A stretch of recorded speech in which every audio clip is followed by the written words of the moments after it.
Le père de l'affiche moderne, vous le connaissez? C'est Jules Chéret, un affichiste français né en 1836. Il a révolutionné le graphisme après la révolution industrielle et c'est un précurseur de l'art nouveau. Mais quel génie, n'est-ce pas? À l'époque, les affiches, c'est surtout du texte sur un fond neutre. Et lui, il va y injecter de la couleur, du mouvement et du dynamisme. Avec vous, maintenant, on a toutes les couleurs de l'arc-en-ciel.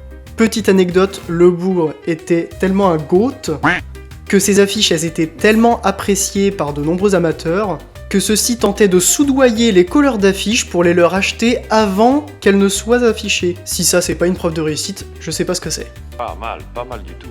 Parmi ses réalisations, on peut retrouver des centaines d'affiches. Premièrement, Le Bal du Moulin Rouge, de 1889.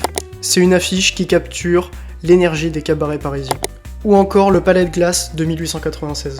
C'est un exemple parfait de son utilisation des couleurs et du mouvement. Néanmoins, restons critiques.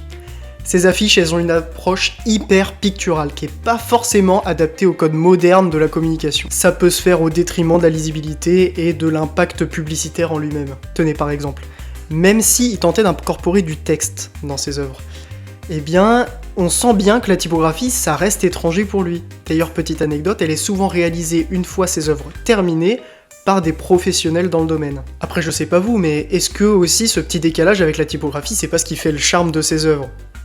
Quelle splendeur!